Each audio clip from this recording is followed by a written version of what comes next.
Imagine spending a whole decade fighting to save your community's children from a failing school system. Yeah, that's a massive undertaking. Right. I mean, you build this massive coalition, you run public campaigns, you draft these really exhaustive blueprints for systemic reform. You're basically pouring your soul into this movement day in and day out. Exactly. And then 10 years later, you log onto your organization's website and you type exactly 4 words. Just 4 words. We, Black leadership, failed. Wow. That is, it's just a gut punch. It really is.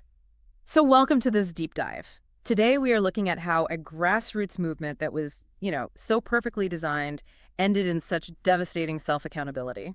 The really profound artifact we have here. It is. We're exploring the founding documents of the African Education Party. They launched in Youngstown, Ohio back in 2010, and we're tracking it all the way to that heartbreaking final assessment in 2020. What's fascinating here is that usually when we study community organizing or educational reform, we get one or the other, right? It's like you mean the beginning or the end? Exactly. We either look at the soaring rhetoric of the launch, or we look at the post-mortem of a collapse.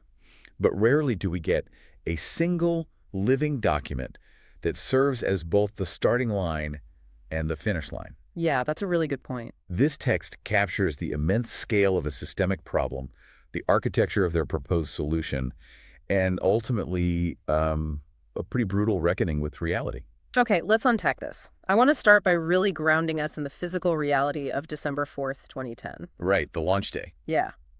The text describes this date as a defining moment. This was the action-oriented Black African Descendant Community-Wide Education Summit, and this was held at Youngstown State University. Which is a great setting for this kind of mobilization. Absolutely, and the source material is very specific about who was actually in the room. I mean, we're talking parents, pastors, politicians, businessmen and women, activists, and various community-based organizations. The sheer diversity of that attendee list, that's your first indicator that this wasn't just a standard grievance session. No, definitely not. When a community attempts to challenge something as entrenched as a public school system specifically, how that system was educating Black African descendant children in Youngstown, well, siloed efforts just don't work. Right, because if a movement only consists of parents, it usually lacks the political leverage to actually force policy changes. Exactly. And on the flip side, if it only consists of politicians, it lacks the ground-level trust of the families. Oh, for sure. And if it's driven purely by pastors, it might have moral authority, but it could lack the administrative or business infrastructure to sustain a real long-term campaign.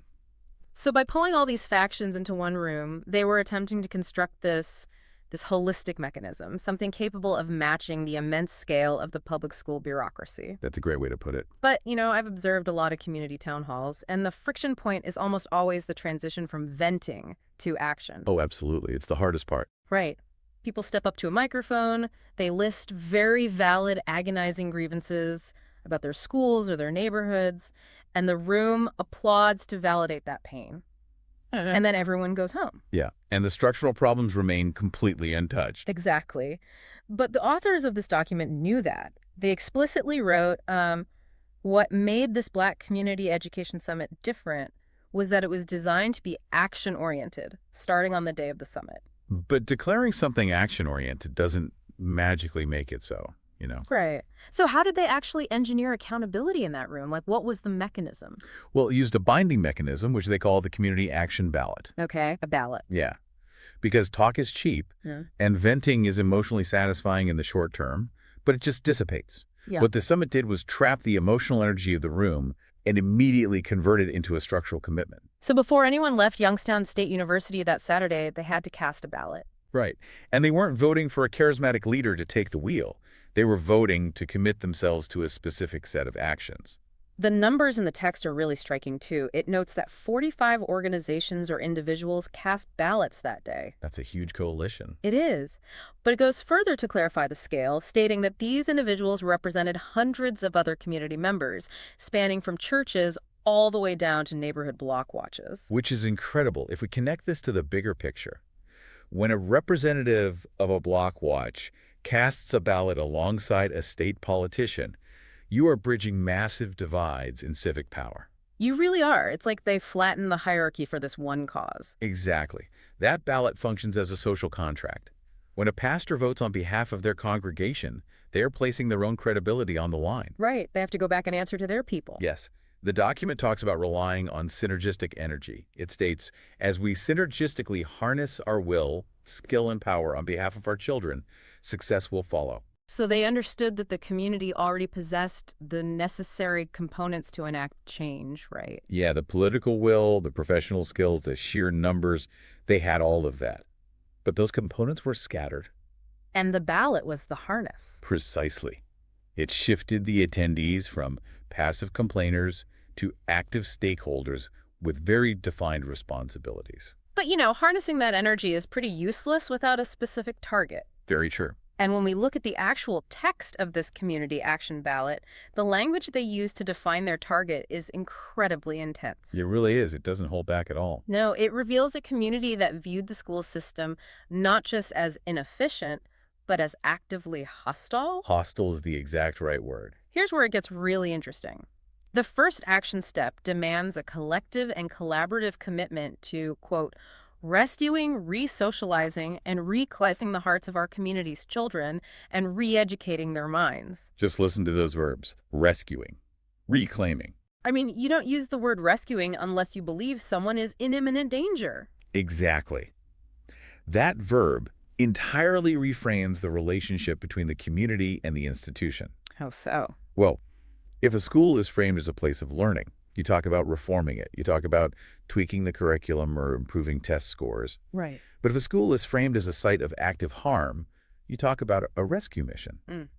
The text strongly implies that the children were being lost to this system, requiring an immediate intervention. And the phrase reclaiming the hearts, that suggests this wasn't just about academics. No, not at all. It was a battle for the psychological and emotional identity of the youth. Precisely. When they include re-socializing, they are acknowledging the hidden curriculum of public education. The hidden curriculum. Expand on that a bit for the listener. So schools don't merely distribute academic facts, right? They socialize children. They teach them how to exist in a hierarchy, how to view authority, and often implicitly what their expected place in society will be. Oh, wow, yeah. The authors of this document were arguing that the existing socialization process in Youngstown public schools was fundamentally toxic to Black African-descendant children. So it required a total collaborative intervention to undo that psychological damage before any real academic re-education could even begin. That was their stance, yes. If the damage is that foundational, you can't just tweak the existing structure. Definitely not. It actually makes me think of how we deal with failing technology. Like, if your computer's operating system is deeply corrupted, your screen is freezing, your hard drive is failing, you can't fix it by just downloading a new app. No, an app isn't going to save a broken OS. Right. The app is a program. It sits on top of the system. To fix the machine, you have to wipe and rewrite the entire operating system. That is a perfect metaphor. Well, looking at the second action step on their ballot, it's essentially a demand to rewrite the OS. Let's hear it. It calls for establishing the African Education Party to, quote, systemically engage in changing how the current system educates Black African-descendant children in Youngstown public schools. Your operating system metaphor perfectly captures the text's explicit mandate here. Later in the document, they write, "We must change the system, not just the programs in the system." Which is such a crucial distinction. It is, and it's a distinction that most educational reform movements totally miss. Programs are additive. Like an after-school program. Exactly. A school district might add an after-school tutoring program or a new mentorship initiative or, a diversity training module for teachers. But if the underlying operating system, like the way funding is allocated or the punitive disciplinary models, remains unchanged, then the system will eventually swallow and neutralize that new program. The system always protects itself. it always protects itself. That's so true. Always. So establishing an entity like the African Education Party was their method of building a political vehicle large enough and focused enough to challenge that operating system directly. Because programmatic changes are usually just a Band-Aid. Worse than a Band-Aid, sometimes. They recognize that programmatic changes are often used by institutions as a pressure release valve. To pacify community anger. Yes, to pacify the community without actually conceding any real structural power. Wow. But taking on an entire municipal operating system, I mean, that is a grueling, exhausting It process, requires decades of sustained pressure. which inevitably leads to the question of stamina. Historically, we've seen so many systemic reform movements collapse because they fall victim to the Messiah complex. Right, where everyone looks to one person to save them. Exactly. A community rallies behind one singular, charismatic leader. That leader carries the entire weight of the movement, and the moment they burn out or get compromised or just make a human error, the entire structural integrity of the movement shatters. Because there was only one load-bearing pillar. Yes. And this document anticipates that exact vulnerability. Which brings us to the third action step. Right. The third action step on the ballot is an agreement to, quote, work positively and collectively on coordinated teams so that no one group nor any one person is responsible for the entire Black liberation mission. That is the architectural genius of their plan, right there. Spreading the load. By explicitly distributing the responsibility across 45 organizations, they were building a decentralized network. So if one team gets tired, another steps up. Exactly. If one coordinated team, say a group of parent advocates, needs to step back due to exhaustion, another team, perhaps the business owners or the local pastors, can step forward to maintain the pressure. It's built-in redundancy. Yes. Decentralization protects the movement from both internal burnout and external targeting. I also really want to focus on the terminology they used at the end of that step, the Black Liberation Mission. That's a very powerful phrase. It is. They didn't call it a school improvement initiative. By framing the reform of Youngstown public schools as a liberation mission, they elevated the stakes to an existential level. They absolutely did. Yeah. They are explicitly telling their community that educational success is inextricably tied to broader freedom, equality, and survival. It contextualizes a local administrative fight within a massive historical continuum. Which brings a profound gravity to the work, but it also necessitates a highly organized public front, right? It does. The emotional commitment of step 1, the structural vehicle of step 2, and the internal logistics of step 3, they all culminate in the final action step. And that fourth step requires participation in the campaign for African American achievement. Right. This was the outward-facing engine of the movement. It's the execution phase. Like, you have the blueprint, you have the teams, now you actually have to build the house in public. You have to run the coordinated campaign to ensure the school board, the city council, and the broader public feel that synergistic energy. The energy that was generated in that room at Youngstown State. So what does this all mean when we put it together? When you view these 4 steps in totality, it is a masterclass in grassroots architectural planning. It really seems like it. They diagnosed the emotional and psychological threat, they identified the systemic root cause, they engineered a sustainable, decentralized workforce, and they launched a public campaign to execute the work. But, you know, a structural blueprint still needs a foundational philosophy to anchor it, of course. You need a why. You need a core belief system to return to when the work gets difficult. And the source text weaves these bold, declarative philosophical statements throughout the document. There are a few that really jump off the page. Yeah, one that immediately stands out to me is, we have a magnificent world history to tell our children, we have to tell it. That sentence acts as the psychological bedrock of the entire movement. How so? Well, it directly connects historical awareness to educational achievement. The authors are framing historical knowledge not just as an elective subject or a nice point of cultural pride, but as an absolute prerequisite for a child's success. So how does that actually function in practice? Why is historical narrative a prerequisite for achievement in this specific context? Think about it this way. If a system implicitly or explicitly signals to a child that their history is irrelevant, or worse, entirely defined by subjugation, it artificially limits the child's perception of their own potential. Oh, that makes total sense. Right. If you don't know you come from a magnificent history, it is incredibly difficult to project a magnificent future for yourself. Wow. So the systemic failure they were fighting in Youngstown wasn't just a failure of math and reading scores. Oh, it was a failure of narrative. The institution was failing to equip these children with their own history, so the community decided they had to bear that burden themselves. That ties directly into the next philosophical pillar in the text, which states, our children have an awesome capacity to learn if we ensure that they have that collective opportunity. That might be the most important sentence in the whole document. I agree. I find this to be the most radical sentence because it fundamentally flips the paradigm of blame in education. It really does. Usually, if a student fails a standardized test or drops out, The default societal reaction is to individualize the blame. The child didn't study, the child wasn't paying attention, the child has behavioral Right. issues. It's always placed on the kid. But this philosophy entirely removes the deficit from the child. How does this statement shift the blame, practically speaking?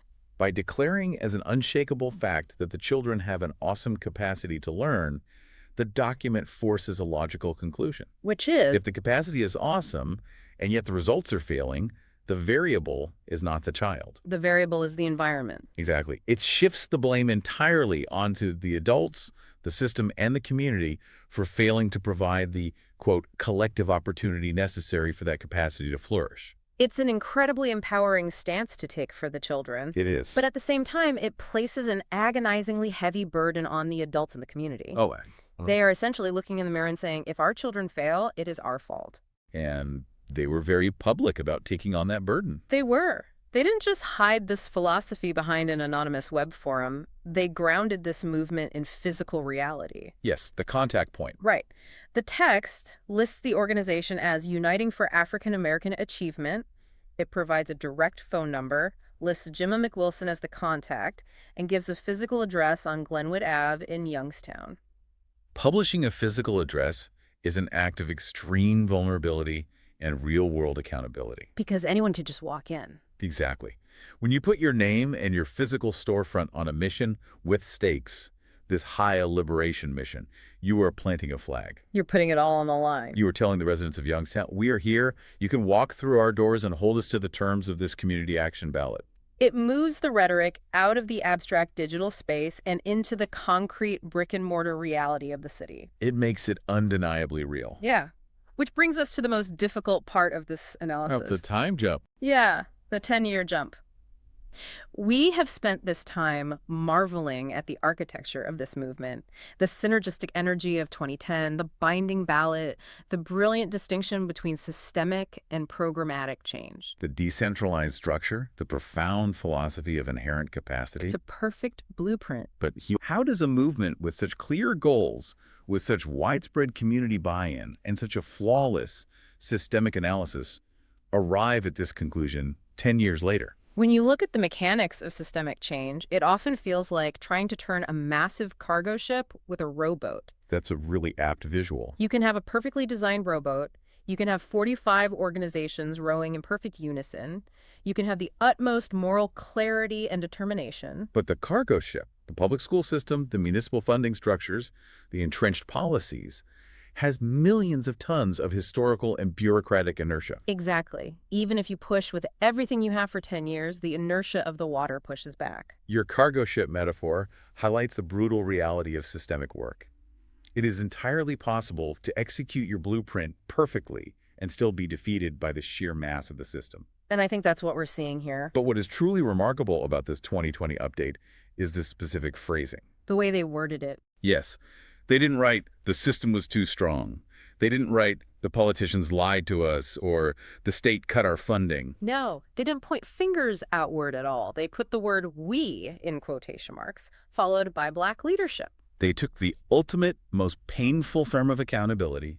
They blamed themselves. Which, while heartbreaking, is actually the ultimate fulfillment of their own foundational philosophy. That's exactly right. We discussed how they shifted the blame away from the children. If the children have an awesome capacity to learn, and they are still failing, the adults failed to provide the environment. The authors of this update remained intellectually and morally consistent with their 2010 philosophy. Even when it required publicly declaring their own defeat, that takes an incredible amount of integrity. It really does. And they provided the receipts for that defeat, too. Right, the report card. The update doesn't offer a long defensive explanation. It simply says, click or paste in URL the link below, and it links directly to the Ohio Department of Education report card for the district. While the source text doesn't detail the specific grades or metrics on that 2020 report card, the context of the word failed tells us everything we need to know about the long-term impact on the community. The data must have been undeniable. The systemic change they saw in Youngstown public schools just did not materialize in the data. And for the children who entered the system in 2010, a decade is their entire educational life cycle. Which is the real tragedy here. The failure to change the operating system meant that an entire generation of students passed through those doors without experiencing the collective opportunity the movement promised. It is so sobering to think about the psychological toll that takes on the organizers. But you know what I find most profound about all of this? What's that? They left the website up. Yeah, they didn't hide it. The text notes at the very bottom. Website designed by Jimma McWilson, 2020 at Homestead. They had to actively log in to design that update. They could have easily taken the site down. So easily. When initiatives fail, they usually disappear quietly. The leaders rebrand, or the domain registration is allowed to expire, and the failure is swept under the rug of history. But they chose to construct a public monument to their own failure. Yes, it is a radical act of transparency. And really, it is the ultimate fulfillment of Action Step 3. The commitment to collective responsibility. Exactly. By leaving the site up, they are holding themselves accountable to the community they made that social contract with in 2010. They are saying, here is the blueprint we agreed to, here's the philosophy we believed in, and here is the final audit we did not deliver. It forces anyone studying educational reform to grapple with a very uncomfortable truth. That noble intent and perfect organization do not guarantee victory against systemic inertia. It's a necessary lesson for future organizers. I mean, if you only study the movements that win, you learn how to celebrate. Right. But if you study the movements that were perfectly designed but still failed, you learn the actual mechanics of power. That is so true. We started this deep dive in a room crackling with the electric energy of a community ready to rescue its children. Back in December 2010. We traced their four-step blueprint, their deep belief in the awesome capacity of their youth, and their really brilliant distinction between tweaking programs and rewriting the system. And we ended with the heartbreaking yet profoundly brave accountability of that 2020 update. Which leaves us with a critical question to consider regarding how we view failure in our own institutions. I love a good provocative thought to end on. Lay it on us. So the 2020 update explicitly concluded that leadership failed. But if we look back at the original 2010 ballot, the entire premise was that the mission required the entire community, pastors, parents, business owners, and block watches to take collective action. Okay, I see where you're going with this. Does true systemic failure ever lie solely with leadership? If a movement requires a community-wide commitment, does it also require a community-wide post-mortem when things fall short? That is a heavy question. It challenges us to look closely at our own local systems, our school boards, our city councils.